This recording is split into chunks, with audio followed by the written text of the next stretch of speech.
Eu segurava o envelope pardo com as mãos tremendo, enquanto o doutor Henrique me olhava do outro lado da mesa, sem saber que eu havia descoberto tudo.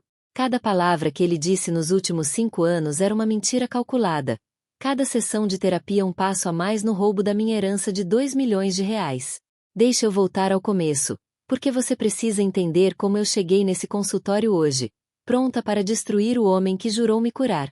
Meu nome é Marina, tenho 32 anos, e há 6 meses enterrei minha mãe depois de uma batalha longa e dolorosa contra o câncer.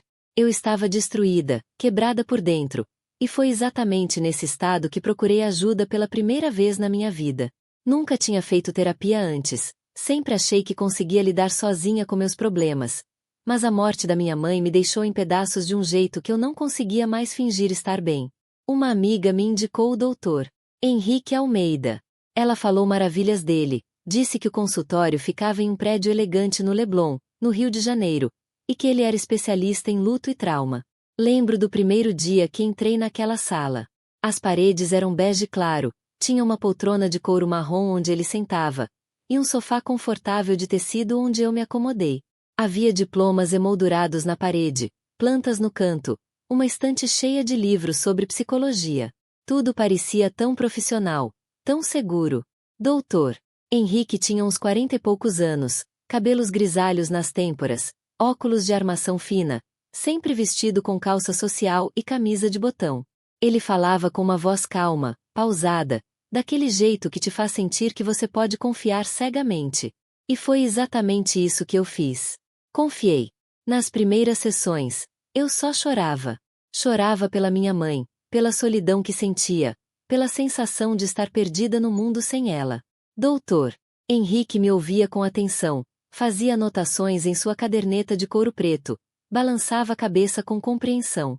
Ele nunca me apressava, nunca me julgava. Pela primeira vez em meses, eu sentia que alguém realmente se importava com a minha dor. Depois de uns 2 meses de terapia, ele começou a fazer perguntas sobre a minha vida pessoal. Perguntas que na época me pareceram normais, parte do processo terapêutico.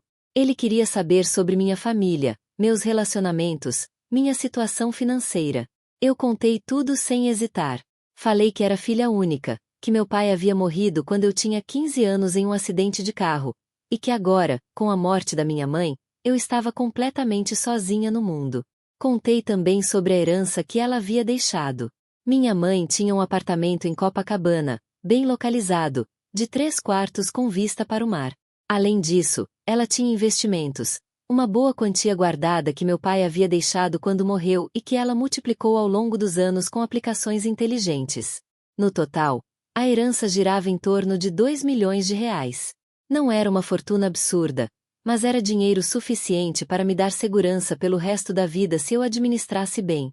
Doutor Henrique demonstrou muito interesse quando falei sobre isso. Na hora, eu achei que era preocupação genuína.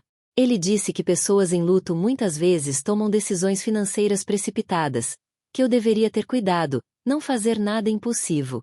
Ele recomendou que eu procurasse um bom advogado para me ajudar com a parte burocrática da herança, e inclusive me indicou um doutor Paulo Mendes, um advogado que segundo ele era confiável e competente.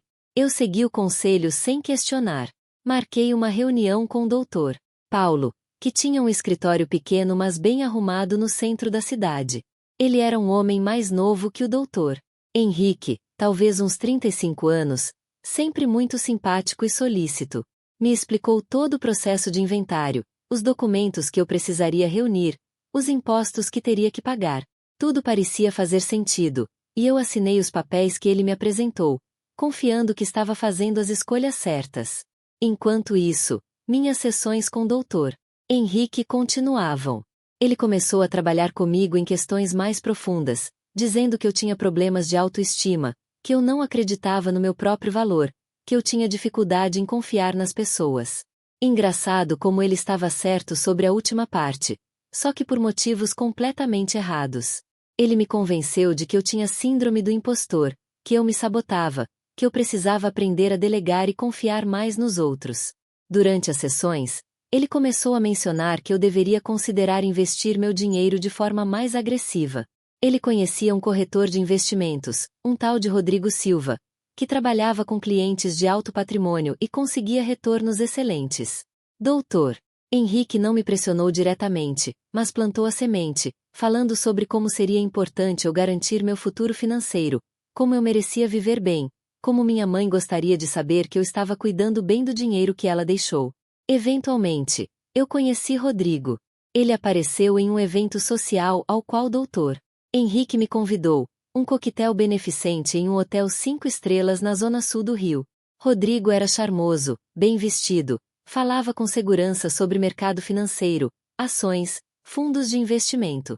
Ele me deu seu cartão e disse que adoraria conversar comigo sobre oportunidades.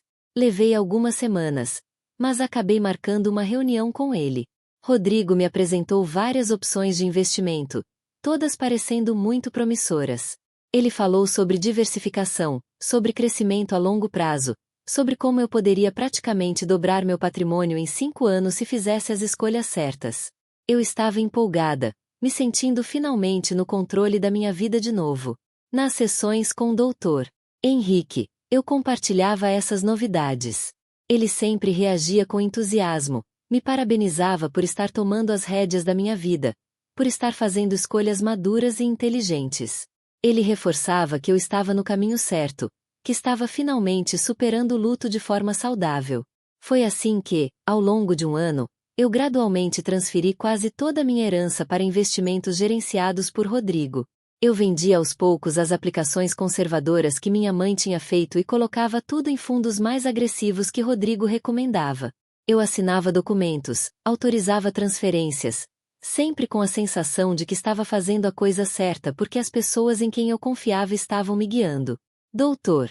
Henrique também me convenceu a vender o apartamento de Copacabana. Ele argumentou que era muito grande para mim sozinha, que manter aquele imóvel me prendia ao passado, que eu deveria vender e investir o dinheiro, comprando algo menor e mais prático. Fazia sentido na época. Cada palavra que ele dizia fazia sentido. Eu vendi o apartamento por R$ 1.800.000, e o dinheiro também foi para os investimentos com Rodrigo. Durante todo esse processo, que durou cerca de 2 anos, eu continuava fazendo terapia religiosamente, 2 vezes por semana. Dr. Henrique me ajudava a lidar com ansiedade, com insônia, com a solidão que ainda me consumia. Ele prescrevia medicamentos quando necessário, me indicava livros de autoajuda, trabalhava comigo em exercícios de respiração e mindfulness. Eu realmente acreditava que ele estava me salvando. Mas então, há cerca de 6 meses, as coisas começaram a mudar. Eu tentei acessar meus investimentos para verificar os rendimentos e descobri que tinha dificuldade em entrar no sistema.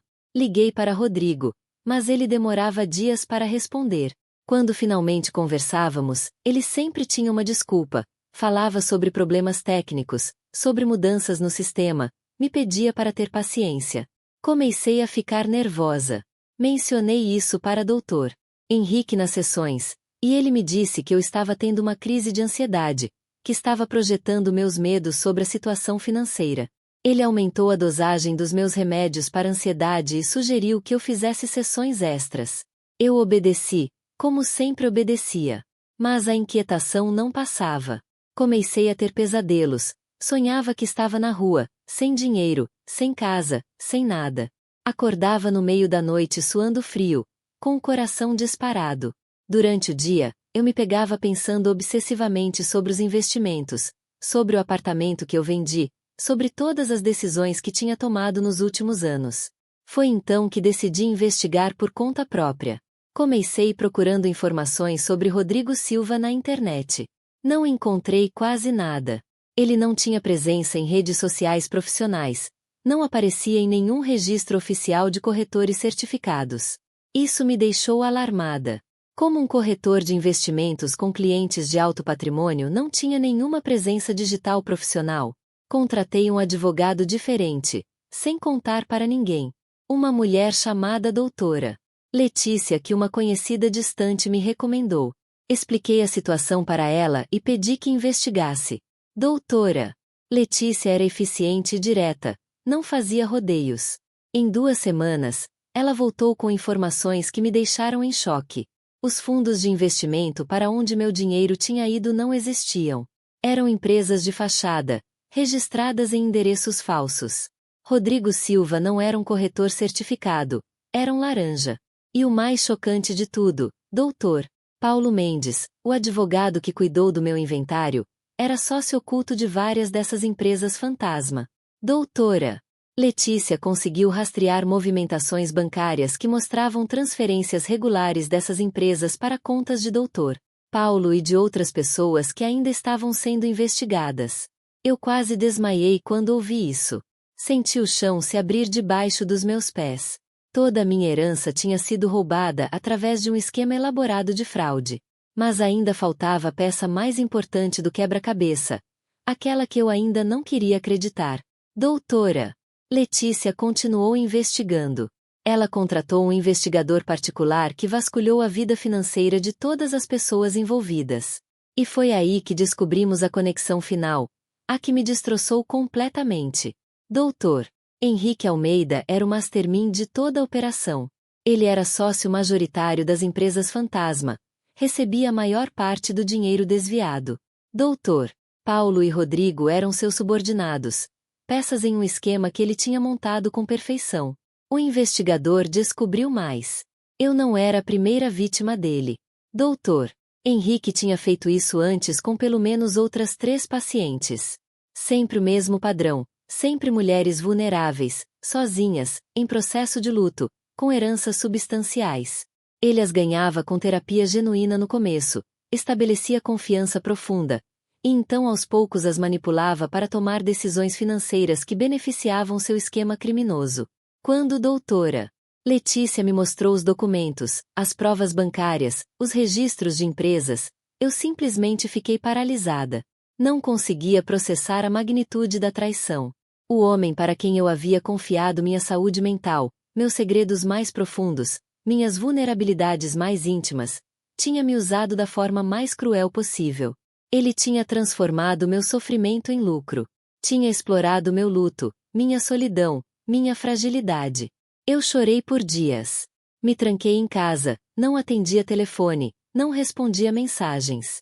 A dor era física, como se alguém tivesse arrancado meu coração do peito. Eu tinha perdido minha mãe, e agora tinha perdido a herança que ela deixou para mim, tudo por confiar na pessoa errada. Pior que isso, eu tinha perdido a fé na humanidade, na possibilidade de confiar em alguém novamente. Mas depois da dor veio a raiva. Uma raiva ardente, visceral, que tomou conta de cada célula do meu corpo. Eu não ia deixar ele se safar. Não ia permitir que ele continuasse fazendo isso com outras mulheres. Eu ia destruir Dr. Henrique Almeida de todas as formas possíveis. Junto com doutora Letícia, comecei a planejar. Primeiro, reunimos todas as provas que tínhamos. Depois, entramos em contato com as outras vítimas que o investigador tinha identificado. 2 delas concordaram em se juntar a mim em uma ação coletiva. A terceira tinha morrido 1 ano antes, em circunstâncias que pareciam suicídio, mas que agora ganhavam um contexto muito mais sombrio. Também decidimos procurar a imprensa. Uma jornalista investigativa chamada Carla Rodrigues, que trabalhava para um grande jornal do Rio, ficou interessada na história. Ela começou sua própria investigação, conversou com as outras vítimas, levantou mais informações sobre o esquema. A matéria estava sendo preparada para ser publicada. Mas eu queria mais que justiça legal e exposição na mídia. Eu queria vingança pessoal. Queria que Dr. Henrique sentisse uma fração da dor que ele me causou. Queria vê-lo se desesperar, se humilhar, se destruir. E eu sabia exatamente como fazer isso. Durante os 5 anos que fiz terapia com ele, eu aprendi muito sobre Dr. Henrique. Não só o que ele me contava diretamente, mas pequenos detalhes que ele deixava escapar nas conversas. Eu sabia que ele era casado havia 20 anos com uma mulher chamada Beatriz, que eles tinham 2 filhos adolescentes. Sabia que ele valorizava imensamente sua reputação profissional, que era membro ativo do Conselho Regional de Psicologia, que dava palestras em universidades, que publicava artigos acadêmicos. Sabia também que ele tinha um ego frágil disfarçado de autoconfiança.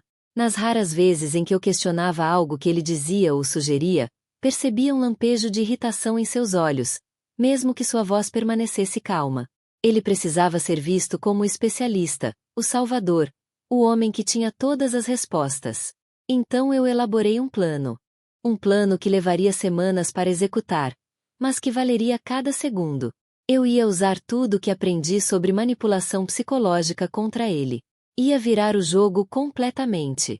Primeiro, continuei indo às sessões de terapia como se nada tivesse mudado. Isso foi a parte mais difícil, sentar naquele consultório, fingir que ainda confiava nele, que ainda acreditava em cada palavra que saía da boca dele. Mas eu me forcei. Doutora, Letícia me aconselhou a gravar todas as sessões secretamente, usando um gravador minúsculo que eu escondia na minha bolsa. Mesmo que as gravações não pudessem ser usadas como prova legal sem consentimento dele, serviriam para outros propósitos. Durante essas últimas sessões, comecei a plantar sementes de dúvida nele.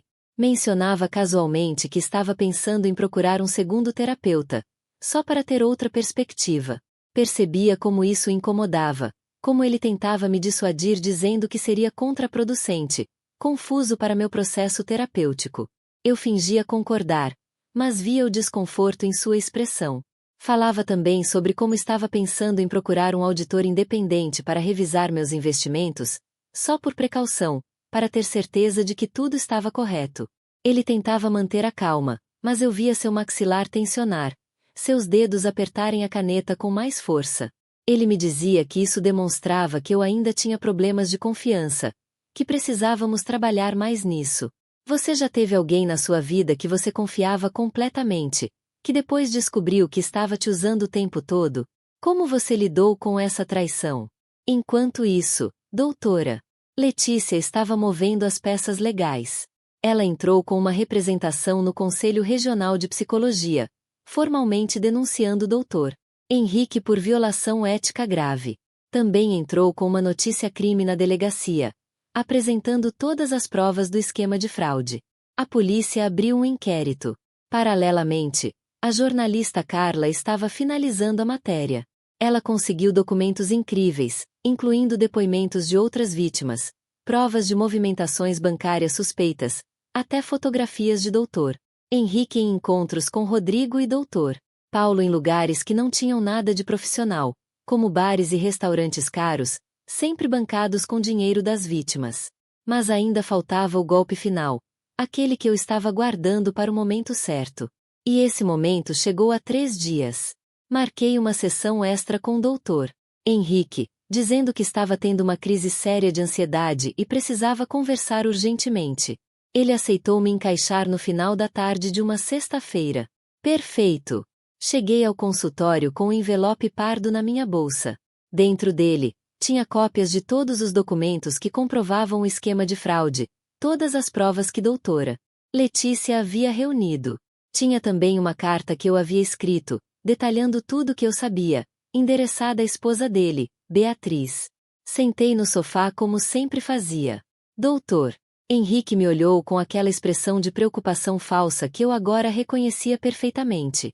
Perguntou o que estava acontecendo, porque eu estava tão ansiosa. Eu respirei fundo. Disse que tinha algo importante para contar, algo que estava me atormentando há dias. Falei que tinha feito algo terrível, que tinha mentido para ele durante todas aquelas sessões. Ele se inclinou para frente, atento, pensando que eu estava finalmente abrindo alguma ferida profunda que ele poderia explorar ainda mais. Então eu comecei a contar uma história. Uma história falsa, mas convincente. Disse que na verdade, além da herança que eu tinha mencionado, minha mãe tinha deixado uma segunda herança, muito maior, em uma conta offshore que nem o advogado que cuidou do inventário sabia. Falei que eram quase 5 milhões de reais, escondidos para evitar impostos, e que eu tinha acabado de conseguir acesso a esse dinheiro. Vi os olhos dele brilharem. Mesmo tentando disfarçar, eu percebi o interesse imediato. Ele perguntou por que eu estava me sentindo culpada por isso, e eu respondi que era porque tinha mentido, porque não tinha sido honesta com ele que sempre foi tão bom comigo. Ele me tranquilizou, disse que o importante era eu ter confiado nele agora, que não havia problema algum. Então começou a fazer perguntas. Queria saber mais detalhes sobre essa conta, sobre como eu tinha descoberto, sobre onde o dinheiro estava.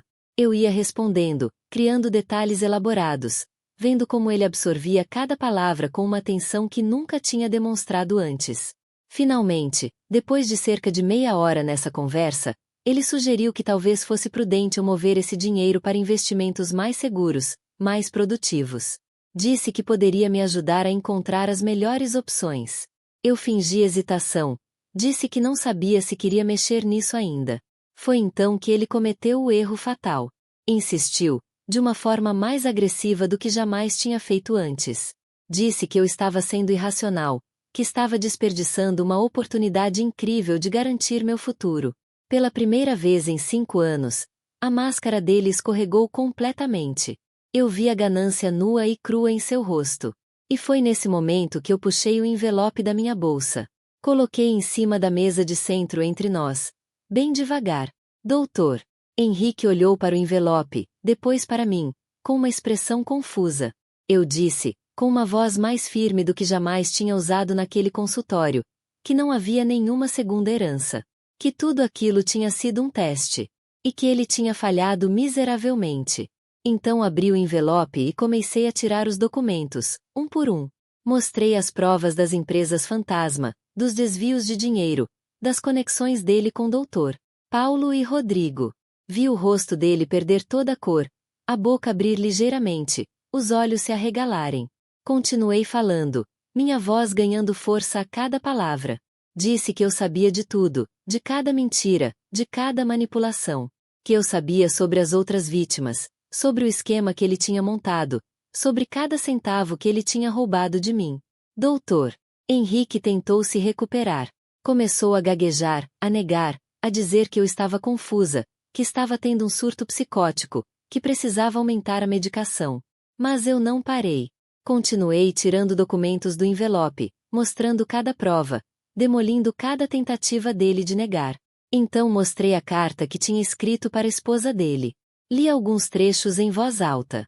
Detalhes sobre o esquema, sobre o dinheiro, sobre como ele tinha usado seu consultório como ferramenta para roubar mulheres vulneráveis. Vi o pânico real tomar conta dele então. Ele tentou uma última cartada. Levantou-se, tentou usar sua autoridade como terapeuta, sua posição de poder. Disse que eu não tinha direito de fazer isso, que estava violando a privacidade dele, que aquilo era ilegal. Eu também me levantei. Olhei nos olhos dele e disse que o que era ilegal era o que ele tinha feito comigo, com as outras mulheres. Disse que a polícia já tinha um inquérito aberto, que o Conselho Regional de Psicologia estava investigando, que uma matéria jornalística seria publicada no dia seguinte detalhando todo o esquema. E então eu disse a parte que mais me deu prazer, que eu ia enviar aquela carta para a esposa dele, para os filhos dele, para cada colega de profissão dele, para cada paciente dele. Que quando eu terminasse, não ia sobrar nada da reputação dele, nada da vida perfeita que ele tinha construído com o dinheiro roubado. Doutor. Henrique desabou na poltrona. Literalmente desmoronou, como um boneco de pano. Ele começou a chorar, algo que eu nunca tinha imaginado ver. Tentou implorar, disse que tinha família, que podia devolver o dinheiro, que faria qualquer coisa. Mas eu estava além de qualquer misericórdia. Disse que ele deveria ter pensado nisso antes de decidir roubar mulheres em luto, antes de transformar um consultório de terapia em um covil de predadores financeiros. Que cada lágrima dele agora era inútil, assim como tinham sido minhas lágrimas durante os anos em que ele me manipulou. Peguei minha bolsa e me virei para sair. Antes de abrir a porta, olhei para ele uma última vez. Disse que ele ia passar os próximos anos pagando pelo que fez, tanto legalmente quanto pessoalmente.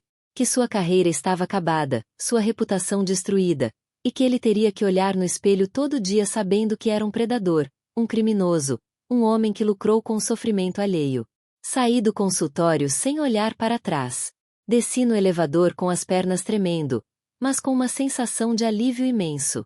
Finalmente tinha confrontado meu algoz. Finalmente tinha dado o primeiro passo real para minha vingança. No dia seguinte, a matéria da Carla foi publicada. Era uma reportagem de capa, detalhada, devastadora. Tinha depoimentos de várias vítimas, provas documentais, até comentários de especialistas em psicologia sobre como esse tipo de abuso de poder era uma violação ética gravíssima. O nome de Dr.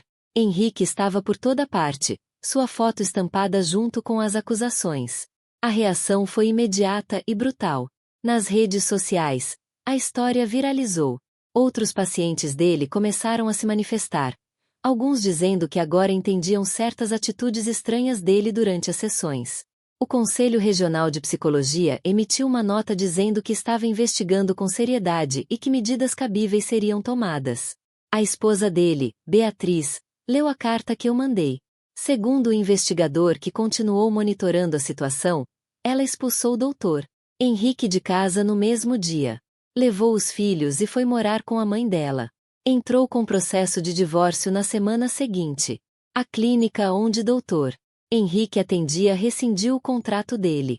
As universidades onde ele dava palestras cancelaram todos os compromissos futuros. Vários pacientes entraram com processos éticos e legais. Em menos de uma semana, a vida perfeita que ele tinha construído estava completamente destruída. Mas o melhor de tudo foi quando ele foi formalmente denunciado criminalmente. A Polícia Federal assumiu o caso porque envolvia fraude em grande escala e várias vítimas. Eles prenderam Dr. Paulo e Rodrigo I, e ambos fizeram delação premiada, entregando Dr. Henrique como o cérebro da operação. Ele foi preso 3 semanas depois da publicação da matéria. Eu estava lá no dia da prisão. Fiquei do outro lado da rua, observando quando os policiais entraram no prédio onde ficava o consultório dele e saíram com ele algemado. Dr. Henrique estava com o rosto abaixado, tentando se esconder dos fotógrafos e jornalistas que tinham se reunido ali. Ele parecia ter envelhecido 10 anos em poucas semanas. Ver aquilo não me deu o prazer que eu imaginava.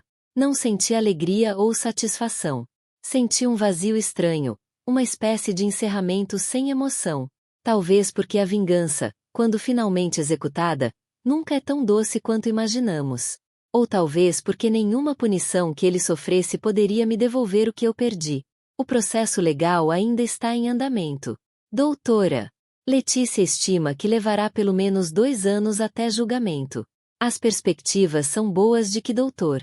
Henrique pegue uma pena significativa de prisão, algo entre 8 e 15 anos. Parte do dinheiro já foi rastreada e congelada pela justiça. Então há esperança de que eu e as outras vítimas recuperemos pelo menos uma parte do que foi roubado. Quanto a mim, estou fazendo terapia de novo.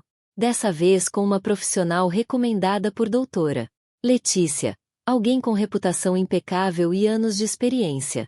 É difícil confiar de novo. Cada sessão é uma luta contra a voz na minha cabeça que diz que pode ser outra armadilha. Mas estou tentando. Porque percebi que não posso deixar que Dr. Henrique roube mais uma coisa de mim: a possibilidade de me curar de verdade. Também comecei a trabalhar como voluntária em uma organização que apoia vítimas de fraude financeira. Quero usar minha experiência para ajudar outros, para impedir que mais pessoas passem pelo que eu passei. É uma forma de transformar toda essa dor em algo minimamente útil. Mudei de apartamento. Não conseguia mais morar no lugar que aluguei depois de vender o apartamento da minha mãe. Cada canto daquele lugar me lembrava das decisões que tomei sob manipulação dele. Encontrei um lugar menor, mais simples, mas que é meu, escolhido por mim, sem influência de ninguém. Tem dias que ainda acordo no meio da noite, suando frio, revivendo o momento em que descobri a traição. Tem dias que fico paralisada pela raiva, pela sensação de impotência diante do tempo que perdi, do dinheiro que se foi. Mas também tem dias bons, dias em que consigo ver que sobrevivi, que não me deixei destruir completamente. O mais difícil não foi perder o dinheiro, por mais que tenha sido uma quantia enorme. O mais difícil foi perder a confiança. Confiança em mim mesma, no meu julgamento, na minha capacidade de perceber quando alguém está me enganando.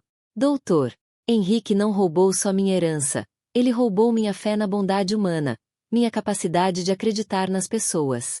Às vezes me pergunto se teria sido diferente se eu não estivesse tão vulnerável quando procurei. Se eu não estivesse em luto, quebrada pela morte da minha mãe, talvez tivesse percebido os sinais. Mas doutora Letícia sempre me lembra que a culpa não é minha. Que predadores como o doutor Henrique são especialistas em identificar e explorar vulnerabilidade. Que ele escolheu fazer o que fez, e que a responsabilidade é inteiramente dele. Aprendi muito sobre mim mesma nesse processo todo. Aprendi que sou mais forte do que imaginava. Quando descobri a traição, achei que ia desmoronar completamente, que não teria forças para lutar. Mas encontrei uma resiliência dentro de mim que não sabia que existia. Uma capacidade de transformar dor em ação, desespero em determinação. Também aprendi sobre os limites da vingança. Antes de executar meu plano, eu fantasiava que destruir Dr. Henrique me traria paz, que ver ele sofrendo as consequências dos seus atos preencheria o vazio que ele criou dentro de mim. Mas não foi assim. A vingança trouxe justiça, trouxe um senso de que o mundo ainda funciona de alguma forma, mas não trouxe a paz que eu esperava. A dor continua aqui, diferente talvez, mas ainda presente. O que realmente começou a me curar não foi a vingança, mas a reconexão comigo mesma. Foi quando parei de me culpar, quando parei de me ver como vítima patética que foi enganada, e comecei a me ver como sobrevivente que lutou de volta. Foi quando decidi que não ia deixar essa experiência me definir para sempre, que eu era maior que o pior momento da minha vida. Algumas semanas depois da prisão de Dr. Henrique, recebi uma carta dele da cadeia. Por um momento, considerei nem abrir, jogar direto no lixo.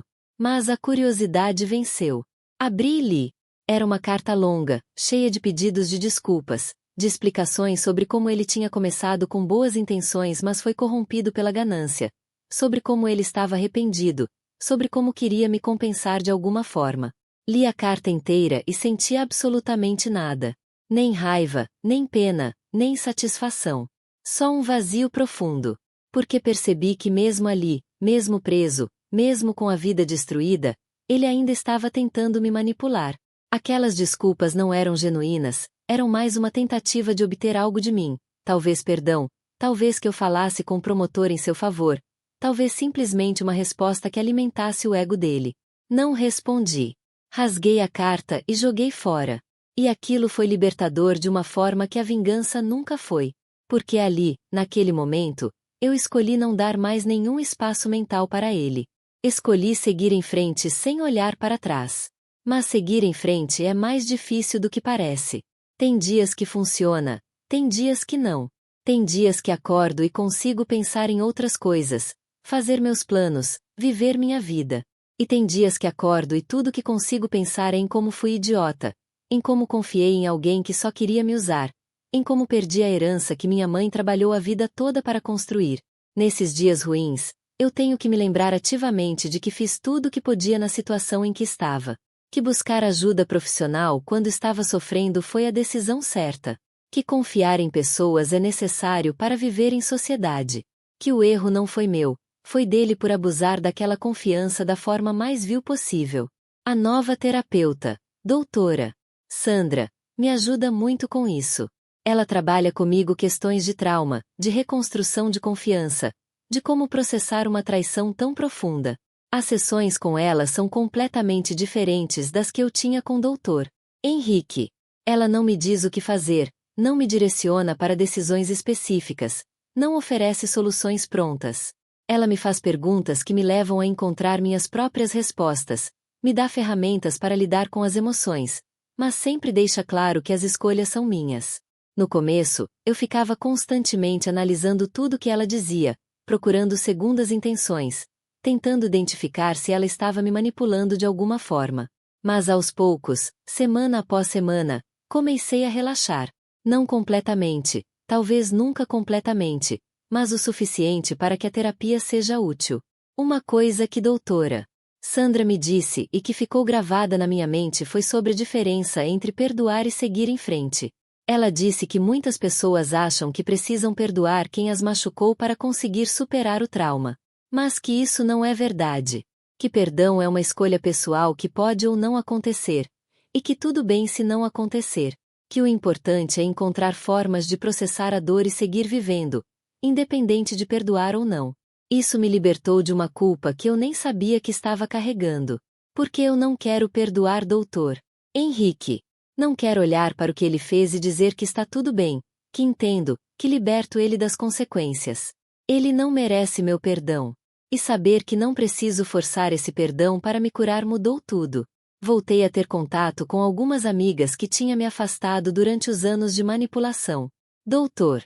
Henrique tinha me convencido, sutilmente, de que eu precisava focar em mim mesma, no meu processo terapêutico, e que relacionamentos sociais às vezes eram distrações desnecessárias. Então eu tinha me isolado gradualmente, cancelando compromissos, respondendo menos mensagens, até que quase não via mais ninguém. Reencontrar essas pessoas foi reconfortante e doloroso ao mesmo tempo. Reconfortante porque percebi que elas ainda se importavam, que queriam estar presentes mesmo depois de eu ter sumido por tanto tempo. Doloroso porque tive que explicar o que aconteceu, reviver tudo de novo a cada conversa. Mas foi necessário. Porque percebi que isolamento tinha sido parte do plano dele. Quanto mais sozinha eu estava, mais dependente dele eu ficava. Mais difícil era para alguém de fora questionar as decisões que eu estava tomando. Reconstruir essas conexões sociais era reconstruir uma rede de segurança que ele tinha sistematicamente destruído. Uma das coisas mais estranhas sobre toda essa situação é como ela mudou minha perspectiva sobre praticamente tudo. Eu costumava ser uma pessoa otimista, que via o melhor nas pessoas, que acreditava que a maioria das pessoas era essencialmente boa. Agora sou cínica, desconfiada, sempre procurando o ângulo oculto em cada interação. Não sei se isso é bom ou ruim. Por um lado, provavelmente me protege de ser enganada de novo. Por outro, é uma forma exaustiva de viver, estar sempre em guarda, sempre analisando, sempre duvidando. Doutora Sandra diz que com o tempo isso deve se equilibrar, que vou encontrar um meio-termo entre ingenuidade total e paranoia constante. Espero que ela esteja certa. O processo legal continua avançando lentamente. Tive que prestar depoimento formal várias vezes, para a polícia, para o promotor, para investigadores do Conselho Regional de Psicologia. Cada vez que tenho que contar a história de novo, sinto como se estivesse arrancando uma casca que estava começando a cicatrizar. Mas sei que é necessário, que sem esses depoimentos ele pode não ser condenado adequadamente. As outras vítimas que se juntaram a mim viraram algo parecido com amigas. Nos falamos regularmente, compartilhamos atualizações sobre o caso, nos apoiamos mutuamente nos dias difíceis. Tem uma solidariedade estranha em saber que você não é a única que passou por aquilo, que outras pessoas entendem exatamente o que você está sentindo porque viveram a mesma coisa. Uma delas, Fernanda, perdeu mais até que eu. Ela tinha uma herança maior, e Dr. Henrique conseguiu desviar praticamente tudo antes que ela descobrisse. Ela tentou suicídio 6 meses antes de o esquema ser exposto. Felizmente sobreviveu, mas ficou internada em uma clínica psiquiátrica por semanas. Ouvir a história dela me fez perceber que poderia ter sido eu. Que se eu não tivesse aquele instinto, aquela desconfiança que me fez investigar, eu poderia ter chegado ao mesmo ponto de desespero. A outra vítima, Juliana, está grávida agora. Ela descobriu algumas semanas depois que o caso veio à tona. O pai da criança é um cara que ela conheceu em um grupo de apoio para vítimas de fraude. Ela diz que a gravidez está sendo sua forma de recomeçar, de criar algo novo e bom em meio a toda a destruição. Admiro a resiliência dela, a capacidade de encontrar esperança mesmo depois de tudo. Quanto ao dinheiro, as perspectivas de recuperação melhoraram um pouco nas últimas semanas. Os investigadores da Polícia Federal rastrearam várias contas onde Dr. Henrique escondeu parte do dinheiro roubado. Eles conseguiram bloquear essas contas e iniciar o processo de devolução para as vítimas.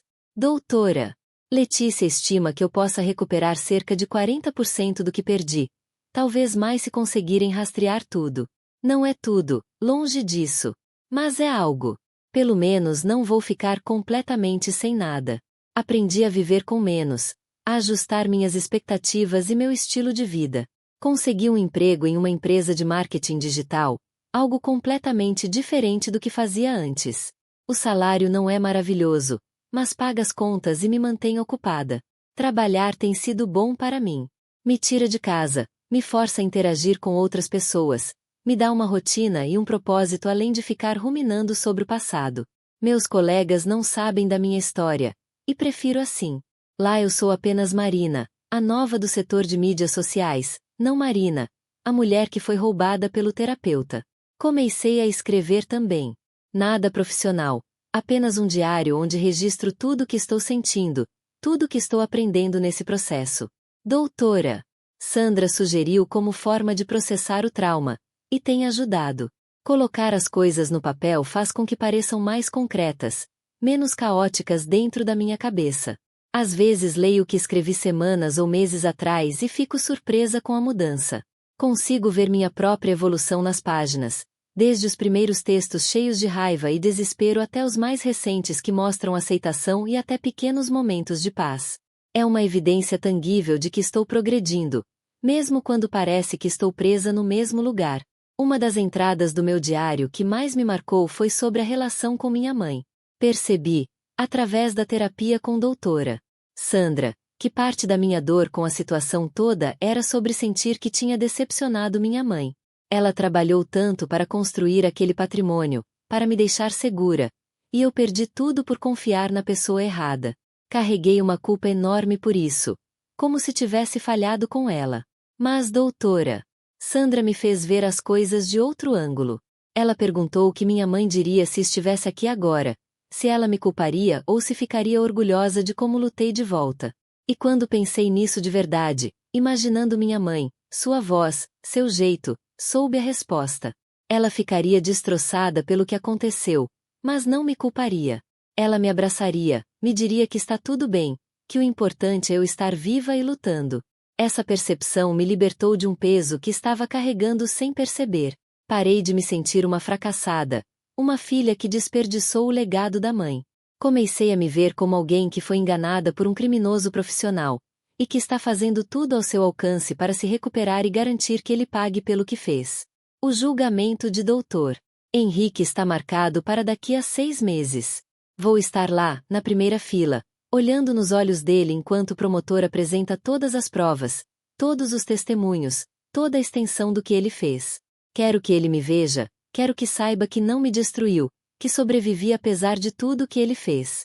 Doutora Letícia está confiante na condenação. As provas são sólidas, tem múltiplas vítimas dispostas a testemunhar, tem as delações de Dr.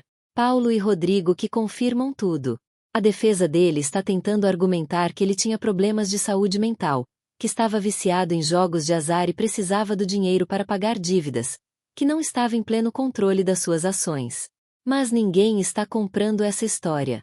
O Conselho Regional de Psicologia já cassou o registro profissional dele. Ele nunca mais vai poder atuar como terapeuta, mesmo se conseguir evitar a prisão por algum milagre legal. Sua carreira acadêmica está acabada. Nenhuma universidade vai querer associação com ele. Ele perdeu a família, os amigos, a reputação. Mesmo se sair da prisão algum dia, não vai ter nada esperando por ele. Tem uma parte de mim que sente uma satisfação sombria com isso. Mas também tem uma parte que só sente cansaço. Cansaço de carregar tanto ódio, tanta mágoa, tanto peso. Às vezes só quero esquecer que Dr. Henrique existe e seguir com minha vida como se nada disso tivesse acontecido. Mas sei que não posso fazer isso. Não posso simplesmente esquecer e fingir que está tudo bem. Preciso processar, preciso passar por todas as etapas, preciso enfrentar até o fim. Só então, talvez, conseguirei realmente deixar para trás e reconstruir algo novo. Uma coisa inesperada que aconteceu é que recebi mensagens de outras pessoas que passaram por situações similares. A matéria da Carla teve repercussão nacional, e várias pessoas entraram em contato comigo através das redes sociais compartilhando suas próprias histórias de abuso por profissionais de saúde mental. Algumas me agradeceram por ter exposto o caso, dizendo que minha coragem as inspirou a denunciar seus próprios abusadores. Isso me deu um senso de propósito que não esperava. Minha dor, minha luta, não foi só por mim. Acabou ajudando outras pessoas, abrindo conversas importantes sobre ética profissional, sobre como pacientes vulneráveis precisam ser protegidos, sobre os sinais de alerta que indicam que um terapeuta está cruzando limites. Fui convidada para dar uma palestra em uma faculdade de psicologia sobre minha experiência. Aceitei, apesar do nervosismo. Foi difícil ficar na frente de uma sala cheia de futuros psicólogos e contar minha história, reviver cada momento doloroso.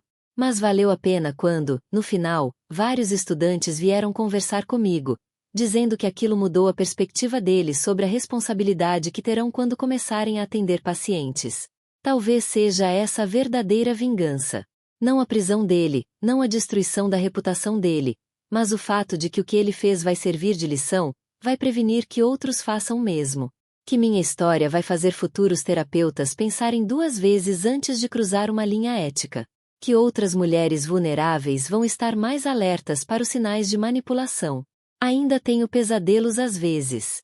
Sonho que estou de volta naquele consultório, sentada no sofá, e doutor Henrique está me dizendo alguma coisa importante, mas eu não consigo ouvir as palavras.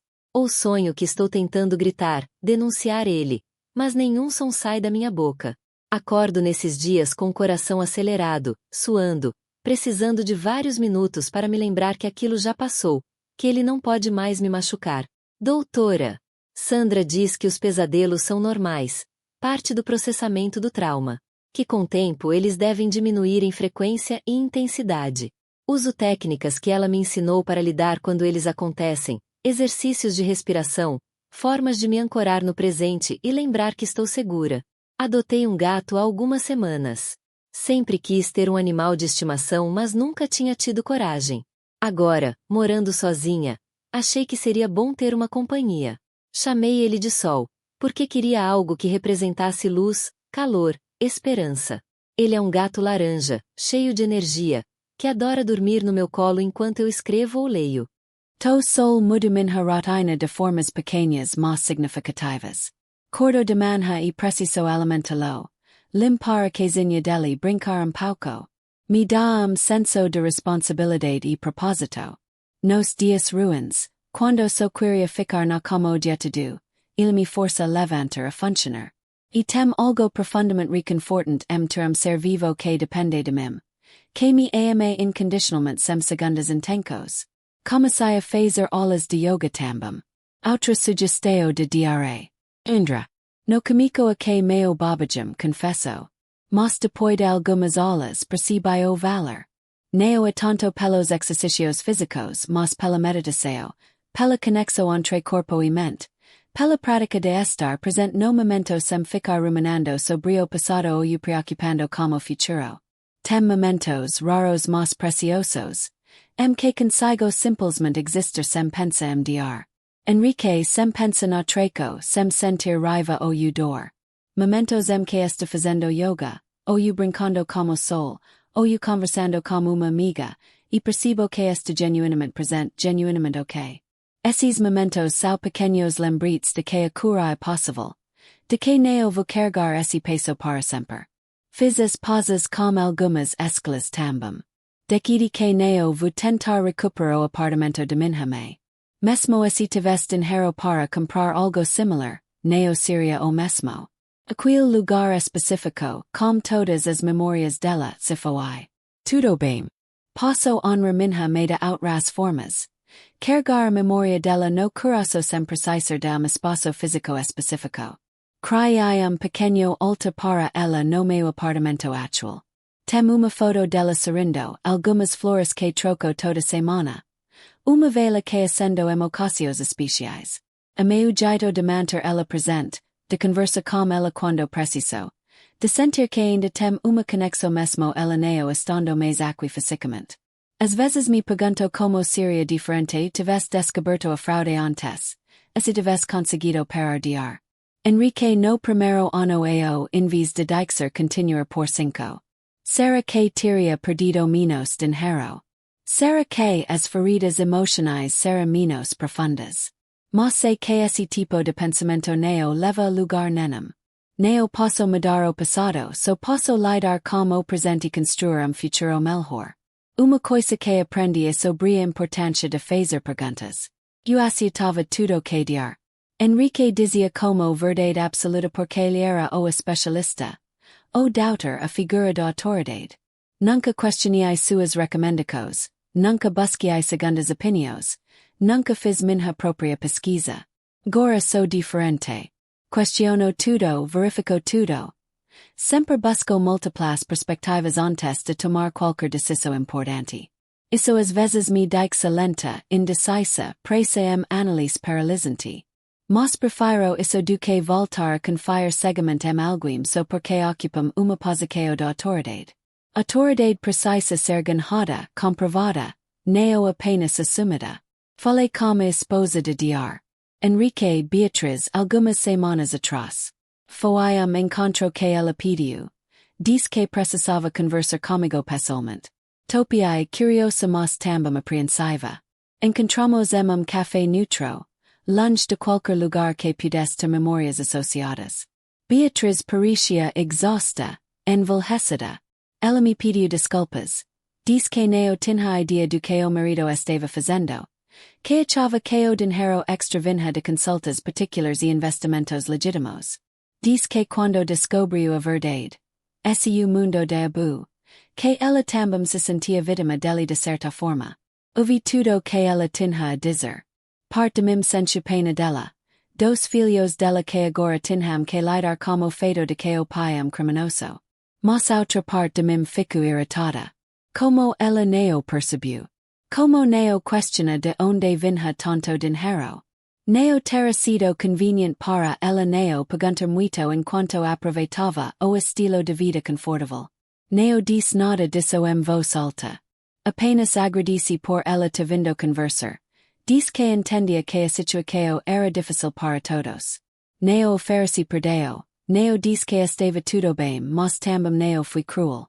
Apenas fui honesta sobre onde está no meu processo. Beatriz me contou que os filhos não falam como pai desde apreseu. O mais velho que tem 17 anos, está fazendo terapia para lidar com a situação.